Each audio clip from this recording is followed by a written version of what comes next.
Halo, selamat pagi dan salam sejahtera. Kita bertemu lagi di video kali ini yang mengenai penyusunan pelepah yang baik. Ya. Pelepah ini penting sebenarnya. Jadi topik kita pada pagi ini yaitu penyusunan pelepah yang betul.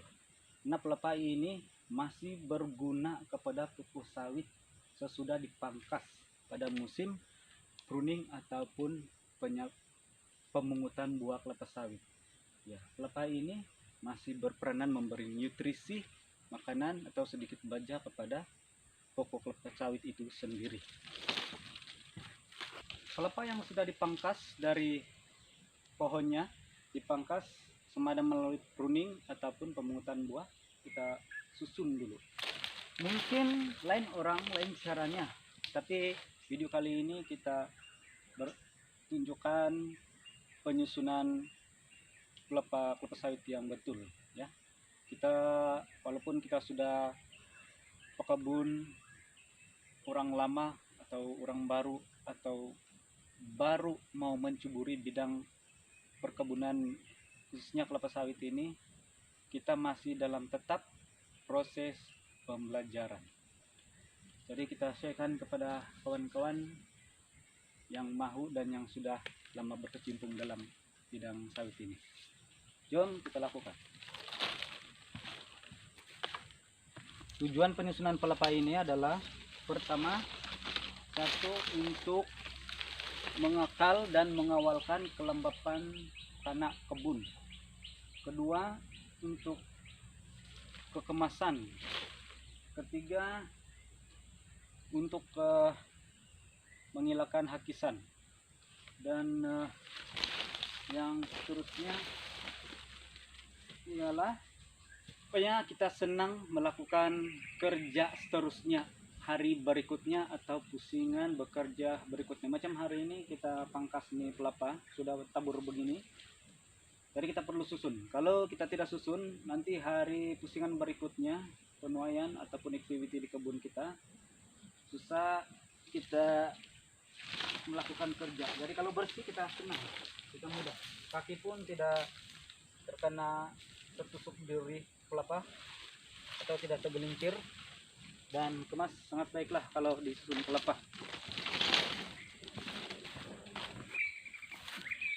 Jadi penyusunan pelepah sawit ini juga ada kedudukannya ya. Kedudukannya bagaimana dan di mana? Di kawasan kebun, tapi di tengah-tengah gawangan barisan pokok kelapa sawit kita susun nih pelepah yang sudah dipangkas, baik itu tanah rata atau tanah tinggi sedikit berlandai atau curam. Kita susun pelepah di tengah-tengah barisan pokok kelapa sawit. Dan kalau di kawasan yang berteres, kebun yang diteres, biasanya pelepah ini disusun di ujung teres ya, supaya untuk menghilangkan teres itu terhakis. Jadi pelepah ini disusun di ujung teres biasanya lah. Jadi sebelum kita susun nih pelepah, kita potong dulu. Kita potong 2 bahagian atau 3 bahagian ya.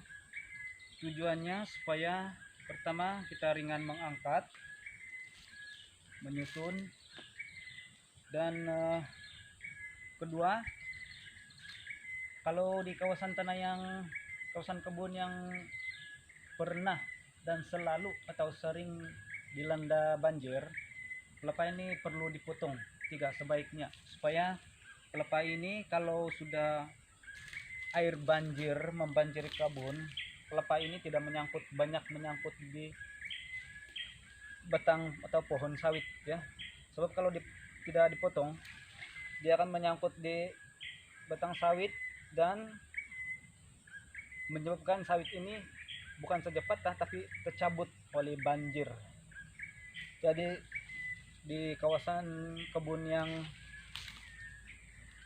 tanah rata, tanah landai yang mudah kena banjir, sebaiknya pelepah ini dipotong 3 ya. Biasanya kalau pelepah panjang dipotong 3, begitulah.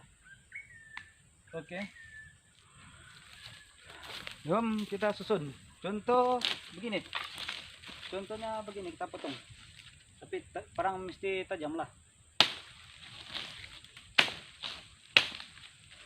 Kita potong 3 bahagian. Ada lagi pelapa yang lebih panjang dari ini. Ini baru sedang-sedang nih. Kan? Kita susun pelapa.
Jadi begitulah penyusunan pelapa, dan sedikit sebanyak memberi tips, cara, kaidah atau teknik penyusunan pelapa.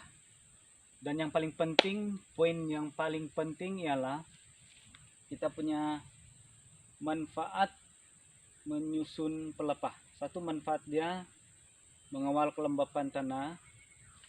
Yang kedua, memberi sedikit baja nutrisi kepada pokok kelapa sawit, ya, dimana timbunan kelapa sawit itu di gawangan barisan pokok kelapa sawit.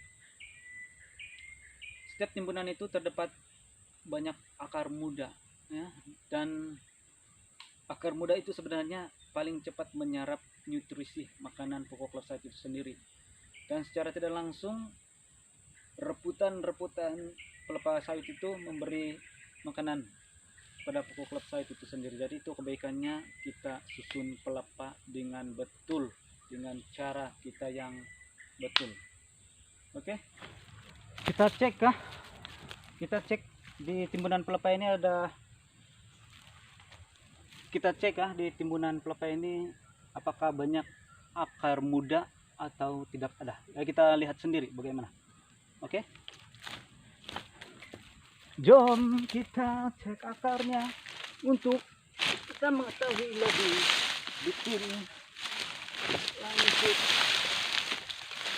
Oh, kan? Banyak reputan-reputan. Dan di sini kawasan tanah dia longgar. Jadi kelonggaran tanah ini dia tidak fit. Jadi akar sawit pun mudah merebak, merayap. Dan reputan-reputan sawit ini memberi makanan kepada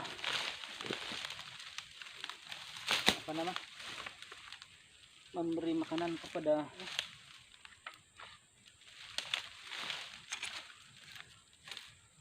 cek ya. Nih betul akar muda nih, nah, nampak kah akar muda memang tanah dia longgar lah.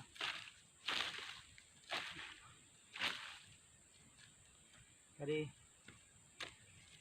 dia punya akar sawit ini mudah merebak, dan kalau di tempat ini kita tabur baja ini cepat sekali penyerapan baja dia sangat berkesan ya, karena yang ya kawan kebu kita tengok permudahan itu.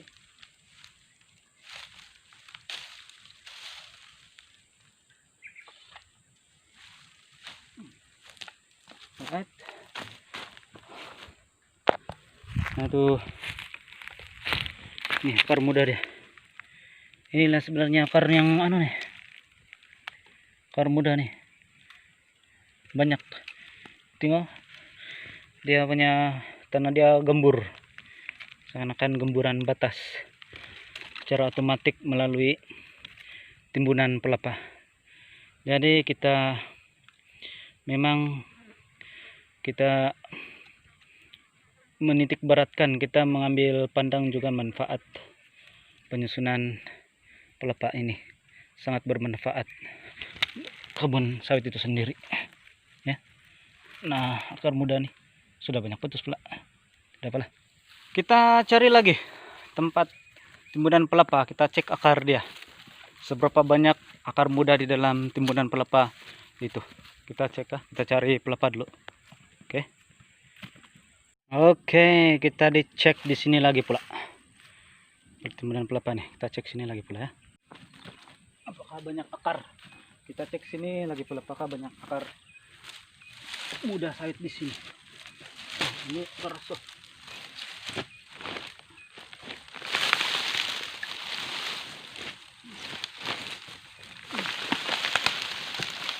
Wow, itulah.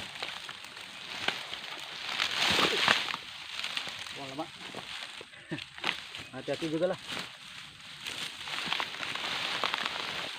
Wah, lembab ya, betul-betul lembab. Tanah dia lembab.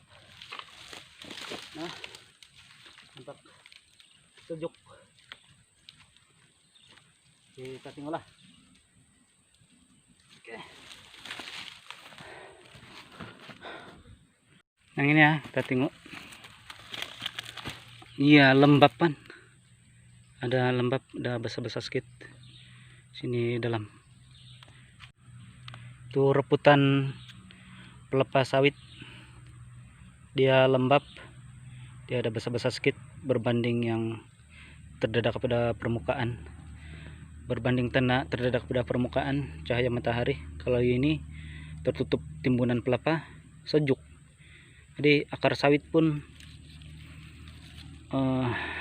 banyak menyerap air, dan saya pasti rebutan-rebutan pelapa ini memberi nutrisi, banyak akarnya, basah, lembab lah, dikatakan kalau lembab nih akar-akar.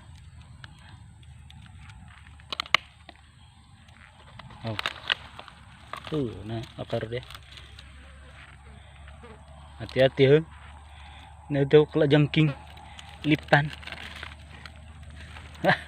Nah, rebutan ini, rebutan nih pelapa nih mau jadi tanah sudah. Nampak ada rebutan pelapa mau jadi tanah udah nih. Ini mau sekian berapa lama sudah nih mau jadi tanah udah. Ada perebutnya nih, organik, sistem organik. Nah akarnya banyak, akar muda. Inilah akar muda yang tempat penyerapan yang lebih cepat. Kalau kita tabur baja, tempat yang sesuai di sinilah terdapat akar muda di bawah yang menutupi. Misalnya gilen ini kan, beberapa minggu lalu saya letak gilen di sini untuk air menyipre. Kita buka di bawah tapak, di bawah tempat kita letak gilen ini terdapat akar-akar muda. Demikian juga itu akar muda terdapat di timbunan pelapa ya, akar muda. Akar muda ini sebenarnya cepat sekali menyerap baja. Mari kita buka di gilen yang satu ini, pasti ada akar muda nih. Nah kan, itu akar muda dia. nampak tuh putih-putih kecil-kecil. Nah sebenarnya di sinilah tempat cepat penyerapan baja. Membuat timbunan kelapa sebenarnya sangat penting. Sekian saja video kali ini. Kita akan bertemu di video saya yang seterusnya.